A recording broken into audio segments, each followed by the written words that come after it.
మీ ఎలాంటి వ్యాపార ప్రకటనలకైనా వెంటనే మా ఛానల్ సంప్రదించండి. నమస్తే. ఈరోజు మన స్టూడియోలో ప్రముఖ ఆధ్యాత్మికవేత్త, జ్యోతిష్య వాస్తు పండితులు, లలితాదేవి ఉపాసకులు బ్రహ్మశ్రీ నానాజీ పట్నాయక్ గారు ఉన్నారు. గురుగారితో మాట్లాడదాం. నమస్కారం గురుగారు. శ్రీమాత్రే నమః. గురుగారు, ప్రతి నెల మనం రాశి ఫలితాలు చేస్తున్నాం. ఆయా గ్రహస్థితి బట్టి వాళ్ళకి ఎలా ఉండబోతుందో చెప్తున్నాం. ఇప్పుడు మనం మిథున రాశి తీసుకుందాం. ఓవరాల్గా వీళ్ళు పుట్టి దగ్గర నుంచి మరణించే వరకు వీళ్ళ జీవితం ఎలా ఉంటుంది, వీళ్ళ సహజసిద్ధ లక్షణాలు ఎలా ఉంటాయి, ఓవరాల్గా జీవిత పరిహారాలు కావచ్చు, ఆలయ పరిహారాలు కావచ్చు, ఏం చేసుకుంటే బాగుంటుంది అంటారు? ఫస్ట్ ఆఫ్ ఆల్ ఏంటంటే లగ్నం ప్రధానం అండి. మనకి లగ్నం తర్వాత రాశిని తీసుకుంటాము. బట్ లగ్నం తెలిస్తే లగ్నాన్నే ప్రధానంగా తీసుకోమని శాస్త్రాలు చెప్తున్నాయి. మిథున లగ్నానికి ఒక లక్షణం ఉంటుందండి. అంటే పంచమం బాగున్న మిథున లగ్న లక్షణాలు వాళ్ళకు వస్తాయి, ఆపాదించబడతాయి. బట్ ఉన్న గొప్ప లక్షణం ఏంటంటే వీళ్ళు నడిచే వికీపీడియాగా చెప్తుంటారు మిథున లగ్నాన్ని ఎప్పుడు కూడా. అంటే వాళ్ళు నాలెడ్జ్ విపరీతంగా పెంచుకుంటుంటారు. ప్రతిదీ కూడా ఎట్లాగ చేయాలి ప్లానింగ్.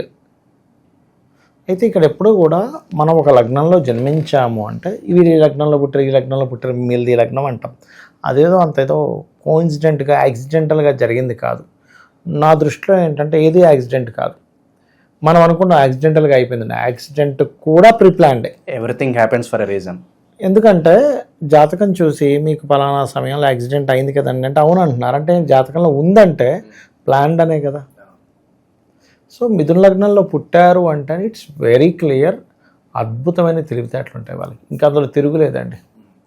ఎక్కడో బుధుడు పాడైపోతే చెప్పలేం. కానీ మిథున లగ్నము అనగానే మీరు ఫస్ట్ అర్థం చేసుకోవాల్సింది ఏంటంటే వాళ్ళు మంచి తెలివితేటలు కలిగి ఉంటారు, మంచి కమ్యూనికేటర్స్ అయి ఉంటారు. ఎక్కడో థర్డ్ లాట్ సెకండ్ లాట్ పాడైతే దట్ ఈస్ డిఫరెంట్ కేసెస్. అలాగే వీళ్ళ యొక్క ప్లానింగ్ మనం తీసుకుంటే ఖచ్చితంగా మనం బాగుపడతాం. ఇది ఒకటి ఉంది. వీళ్ళు ఎందుకు పాడైపోతారో కూడా చెప్తాను నేను. వీళ్ళ ప్లానింగ్ తీసి మనం బాగుపడతాం. వాళ్ళ తెలివితేటలతో అద్భుతంగా వెళ్తారు. వాళ్ళు ఎక్కడా కూడా దొరకకుండా కూడా ప్లాన్ చేసుకుంటారు చాలా విషయాలు. మనం తెలియక ఒక్కోసారి ఇరుక్కుపోతాం కొన్ని విషయాల్లో. కానీ వీళ్ళు అలా ఇరుక్కోరు. మరి ఇక్కడ రిస్క్ ఉంది. మనం ఇక్కడ అనవసరంగా వేలు పెట్టకూడదు. ఎవరికి వీరు హామ్ చేయరు. నేను చెప్పేది ఏంటంటే హామ్ చేసే తత్వం కాదు. బట్ వీళ్ళు తెలివిగా ఉంటారు. వీళ్ళు ఎక్కడ ఇరుక్కుపోతారు కూడా చెప్తారు. వీళ్ళు బుధుడి లక్షణాల్లో అంటే బుధ లగ్నంలో పుట్టారు కాబట్టి బుధుడి యొక్క దీంట్లో మనం ఉండాలి. మీకు అర్థమైందా? వీళ్ళు మార్స్ దీంట్లోకి వెళ్ళారా? మార్స్ అంటే అగ్రెసివ్, గొడవలు, విపరీతమైనది అగ్రెసివ్గా వెళ్ళిపోయేదో చేయడం చేస్తే ఇది బుధుడి లక్షణాలు కోల్పోతుంది. కాబట్టి పూర్వజన్మ కర్మ కనెక్ట్ అయిపోద్ది అక్కడ. పూర్వజన్మ కర్మ ఎప్పుడు కూడా వీళ్ళకి ఎక్కడ కనెక్ట్ అవుతుంది అంటే ఈ రూపంలో కనెక్ట్ అవుతుంది. చాలామంది నేను మిథున లగ్నంలో వాళ్ళు ఇబ్బంది పడ్డది ఎక్కడ చూశానంటే అగ్రెసివ్గా వెళ్ళి వ్యాపారం చేయడము, అగ్రెసివ్గా వెళ్ళి గొడవ పెట్టుకోవడం, రిస్క్ ఎక్కువ తీసుకొని అంటారు. అగ్రెసివ్గా డ్రైవింగ్ చేయడం వల్ల, అగ్రెసివ్గా కొంత వీళ్ళు కొన్ని అడ్వెంచర్స్ చేయడం వల్ల వచ్చే దెబ్బలు తగలడం వల్ల ఇక్కడ వీళ్ళు దొరికిపోవడం నేను చూశాను నా లైఫ్లో. అంటే పూర్వజన్మ కర్మ వీళ్ళని మార్స్ రూపంలో వెంటాడుతూ ఉంటుంది. Because of Mars is most malefic planet మిథున లగ్నానికి. సో మార్స్ కారకత్వం జోలికి వీడు వెళ్ళకూడదు. ఫస్ట్ మిథున లగ్నం వారు వెళ్ళారా దొరికిపోతారు. ఎలా అంటే జింక పులున్న జోలికి వెళ్ళకూడదు. అర్థమైందండి? అలా అన్నమాట. అంటే ఈ నా ఉద్దేశం ఏంటంటే ఏ ఎనర్జీ ఆ ఎనర్జీగా ఉండాలి. ఇప్పుడు అగ్ని ఉంది, వాటర్ వేస్తే అగ్ని కూడా ఆరిపోతుంది. అంటే వాటర్ అనేటువంటి నెగటివ్ ఎనర్జీ జోలికి, అంటే డిఫరెంట్ ఎనర్జీ, ఆపోజిట్ ఎనర్జీ జోలికి ఈ ఎనర్జీ వెళ్ళకూడదు. వెళితే పూర్వజన్మ కర్మలో ఇరుక్కుపోతాడు. సో ఇది. అయితే ఇక్కడ మిథున లగ్నం వారికి ఫినాన్షియల్గా ఎప్పుడు గ్రో అవుతారు వీళ్ళు అంటే ఫైనాన్స్ కారకుడు చంద్రుడు. మూమెంట్ చేంజింగ్ ఉండాలి. ఎప్పుడు వీళ్ళు అప్డేట్ అవుతుండాలి. ఇంకోటి చంద్రుడు బాగున్నాడు వీళ్ళకి ఖచ్చితంగా ఫుడ్ రిలేటెడ్, ట్రాన్స్పోర్ట్ రిలేటెడ్ ద్వారా ధనయోగం ఉంటుంది. మూన్ బాగోలేడు, ఒక్కసారి ఆలోచించాలి దానికి సంబంధించిన చేసేటప్పుడు. ఇప్పుడు ఇక్కడ ఎలా అంటే మనకి ధనాధిపతి ధనం ఇచ్చే కారకుడు. అయితే సర్వసాధారణంగా మిథునం వారికి ఏంటంటే మంచి బిజినెస్ ఐడియాస్ ఉంటాయి. చక్కగా మంచి అంటే ఒక ప్లానింగ్ చేయాలి అంటే వాళ్ళు మనం ఒక పాయింట్ ఆలోచిస్తే వాళ్ళు 100 పాయింట్లు ఆలోచించేస్తారండి. అంటే మనం ఒక ఫార్ములా చెప్పాం, ఇది ఇలా చేస్తే జరుగుతుందని. ఇది ఇలా కాదు, ఇలా 99 ఉన్నాయని చెప్తారు. ఇంకోటి ఎక్స్ట్రా చేసి 100 ఉన్నాయని చెప్తారు. అంత గొప్ప నాలెడ్జ్ ఉంటుంది. అయితే వీళ్ళకి ఇంకోటి ఏంటంటే థర్డ్ లార్డ్ రెవైనందుకు కొంత అంటే వీళ్ళ అభిరుచి రెస్పెక్ట్ఫుల్గా ఉంటుంది ఎక్కువగా. చిల్లరగా ఉండడం ఇష్టం ఉండదు వీళ్ళకి. ఎవరికో లగ్నం పాడైపోతే చెప్పలేము, కానీ రవి పాడైపోతే చెప్పలేము, కానీ రెస్పెక్ట్ఫుల్ కమ్యూనికేషన్, మర్యాదగా ఉండేటువంటి, డిగ్నిఫైడ్గా ఉండేటువంటిది, ఒక అన్న తమ్ముడు కూడా ఒక రకమైనటువంటి దీంట్లో ఉండడం. సన్ బాగున్నంతసేపు ఇది చాలా బాగుంటుంది, సన్ పాడైతే మాత్రం కొంచెం ఈగో క్లాషెస్ వస్తాయి. అలాగే వీళ్ళకి స్వతహాగానే, అంటే ఎవరి దగ్గరికి వీళ్ళు వెళ్ళి నేర్చుకోవాల్సిన పని ఉండదు, ఏ విద్య అయినా కానీ.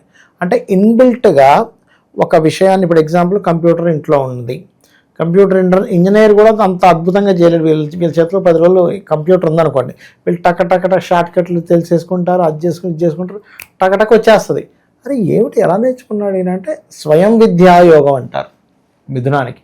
ఆ యోగం బ్రహ్మాండంగా ఉంటుంది మిథున లగ్నానికి. అలాగే వీళ్ళకి ఖచ్చితంగా శుక్రగ్రహ ప్రభావాన్ని బట్టి ఒక విషయం ఉంటుంది వీళ్ళకి. అంటే లైఫ్లో మీరు చూసుకోవచ్చు, ఎనీ మిథున లగ్న ఖచ్చితంగా ఒక మిస్క్యారేజ్ అవ్వడం కానీ, లేదా స్త్రీ సంతానమైనా కలుగుతుంది.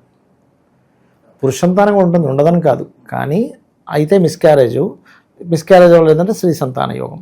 స్త్రీ సంతాన యోగం కలగకుండా కేవలం పురుషులే ఉన్నారండి వీళ్ళకి అంటే వాళ్ళు దగ్గరగా ఉండరు, ఏదో కారణం చేత. అంటే దగ్గరగా ఉండే యోగం తక్కువ ఉంటుంది పురుష సంతానం అంటే ఎలా అంటే వాళ్ళు అంటే అభాషణ అవ్వలేదు, స్త్రీ కలగలేదండి, డైరెక్ట్ పిల్లడు పుట్టాడు, తర్వాత మళ్ళీ ఆడపిల్ల పుట్టింది, ఓకే, కానీ ఇద్దరు మగపిల్లలే పుట్టారు, లేకపోతే ఒకటే మగపిల్లడు ఉన్నాడంటే ఆ పిల్లవాడు వీళ్ళ నుంచి దూరంగా వెళ్తారు. అంటే అలాగా చదువు కోసమను, హాస్టల్లో వెళ్ళి చదువుకోవడము, వేరే దేశానికి వెళ్ళి చదువుకోవడము, వేరే రాష్ట్రంలో సీట్ వచ్చిందని వెళ్ళిపోవడము, లేకపోతే రేపు పొద్దున ఉద్యోగం వేరే దగ్గర వచ్చిందమ్మా నాన్న అనుకుని టూర్లో అక్కడికి వెళ్ళిపోయి ఇక్కడ ఎప్పుడో ఒకసారి సంవత్సరానికి ఒకసారి 2 ఏళ్ళకు 5 ఏళ్ళకు ఒకసారి వచ్చి వెళ్ళడం, ఇలాంటివి జరుగుతాయి వీళ్ళకి. అలాగే మంచి క్రియేటివిటీ ఉంటుంది, బికాజ్ ఆఫ్ 5th లార్డ్ శుక్రుడు అయ్యాడు. సర్వసాధారణంగానే శుక్రుడికి 5 and 12th లార్డ్షిప్ వచ్చినందుకు సర్వసాధారణంగా ఈ లగ్నంలో జన్మించిన వాళ్ళకి నేను చూసింది ఏంటంటే పిల్లలు దూరంగానే సెటిల్ అవుతూ ఉంటారు అబ్రాడ్లో. ఒకటి వీళ్ళకి ఎప్పుడైనా హెల్త్ ఇష్యూస్ వస్తే కూడా పెయిన్ రిలేటెడ్, బీపీ రిలేటెడ్, అలాగే ఏదైనా సర్జరీ అయిన రిలేటెడ్ వాళ్ళ పెయిన్ ఇలాంటివి జరుగుతుంటాయి. ఇలాంటి సమయంలో వీళ్ళు ఏం చేయాలి అంటే వీళ్ళు పర్టికులర్గా కందులు ఎక్కువగా దానంగా ఇస్తూ ఉంటారు. అప్పుడు వీళ్ళు రోగాన బారిని, శత్రుత్వాల బారిన పడరు. అంటే మనం ఏం చేస్తున్నాం, అగ్రెసివ్ తెచ్చుకుంటేనేమో ఆ కర్మకి కనెక్ట్ అయిపోతున్నాం, దాన్ని వదిలించుకుంటే అదేదో సామెత ఉంటుంది, మనం చెడ్డవాడు అనుకుంటే 10 రూపాయలు ఖర్చు పెట్టిన దూరం పెట్టాలరా అంటారు. అర్థమైంది మీకు?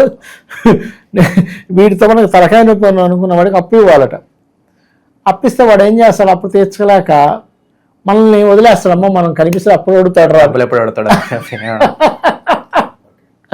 ఓకే, అలా ఏంటంటే ఇది పర్టికులర్గా వీళ్ళకి ఈ పెయిన్ రిలేటెడ్ ఉంటుంది. అయితే ఎనీ మిథున లగ్నం, మిథునం అనే కాదు, మిథునము, కన్య, ధనస్సు, మీనం, ఈ 4 లగ్నాలు దిస్వభావ లగ్నాలు అంటారు. ఈ దిస్వభావ లగ్నాలకు ఉండేటువంటి లక్షణం ఏమిటి అంటే వీళ్ళు 2 రకాలుగా ఆలోచిస్తుంటారు. ఇప్పుడు ఇలా అయితే ఎలా, ఇలా అయితే ఎలా, 2 ఆప్షన్స్, ఆల్వేస్ థింకింగ్.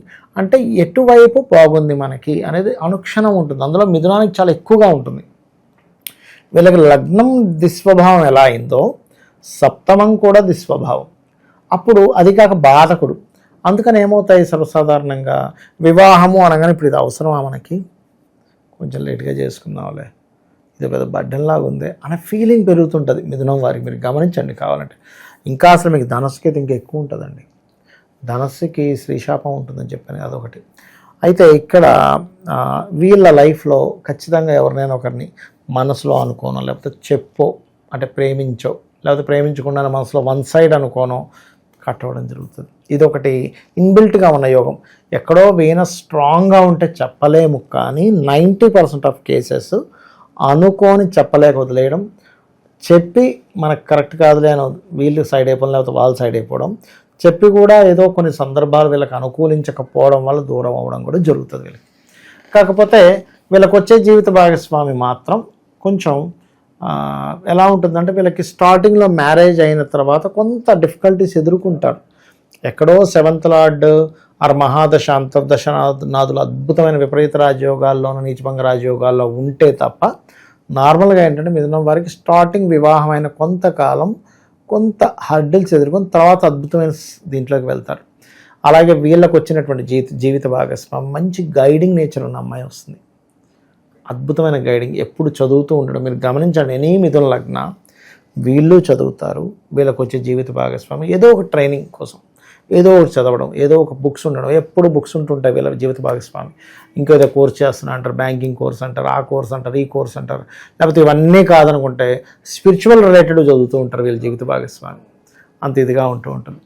అలాగే ఇక్కడ వీళ్ళ కెరియర్ అండి, అంటే వీళ్ళకి ఉండే అద్భుతమైనటువంటి ఒక్కొక్క దానికి ఒక్కొక్క కర్మ అనేటువంటిది ఉంటుంది. అది పర్సనల్ చార్ట్లో అయితే ఇంకా క్లియర్గా ఉంటుంది. అంటే ఏ గ్రహం వక్రించింది, అసలు ఈ జీవుడు ఎందుకు పుట్టాడు, అసలు ఏం జరుగుతుందని చెప్పడానికి వాళ్ళ పర్సనల్ చార్ట్ తీసుకుంటాం. కానీ వీళ్ళ కర్మ ఎప్పుడు పోతుంది అంటే ఎవరికైనా ఏదైనా బోధించడం వల్ల పోతుంది. సర్వీస్ ఇవ్వాలి, సర్వీస్ ప్రేమగా ఒక సర్వీస్ ఇవ్వడం, లేదా ఏదైనా అప్పుడే వీడి బాధలు తగ్గుతాయి. నీకున్న నాలెడ్జ్ని ఏదైనా నువ్వు డబ్బు తీసుకోవడానికి తగ్గ జస్ట్ జాగ్రత్తగా తీసుకొని కనుక నువ్వు చేయగలిగితే అద్భుతాలు జరుగుతాయి వీళ్ళ లైఫ్లో. వీళ్ళు ఎక్కువగా లలితా సహస్రనామాలు చేస్తుండాలి. మిథునం వారికి సర్వసాధారణంగా బుధుడు శుక్రుడు మంచివాడే కాబట్టి బుధ శుక్రవారాలు, ఎఫ్లిక్షన్ అవ్వకపోతే బుధ శుక్రవారాలు మనం లక్కీ డేస్గా తీసుకోవచ్చు. సో అట్లా అయితే ఇది పర్సనల్ చార్ట్ దగ్గరికి వచ్చేసరికి వాళ్ళకి పర్టికులర్గా మిథున లగ్నం అయినప్పటికీ మనం కొన్ని శుభులు అనుకున్న పాపులు అనుకున్న శుభులుగా కూడా మారిపోతుంటారు. సో ఏదైనా ఆలయాలు పర్టికులర్గా దర్శిస్తే బాగుంటుంది అంటారు? అమ్మవారి ఆలయాలని దర్శించుకోవడం, దత్తాత్రేయుని ఆలయాలు దర్శించుకోవడం వీళ్ళకి శుభాన్ని ఇస్తుంది. దోషం పోవాలి అంటే లక్ష్మీ నరసింహ, ఆంజనేయ స్వామి ఆలయం, స్కందుని ఆలయం, సర్పాలయాలను కనుక దర్శించుకున్నట్లయి అక్కడ ఏదైనా సేవ చేయగలిగితే వీళ్ళకి పూర్వజన్మ కర్మ దోషాలు పోతాయి. మిథున రాశి వీళ్ళందరికీ కూడా ఓవరాల్గా వాళ్ళ జీవితం ఎలా ఉంటుంది అనేది కళ్ళకు కట్టినట్టు వివరించారు సార్. ధన్యవాదాలు. శ్రీమాత్రే నమః.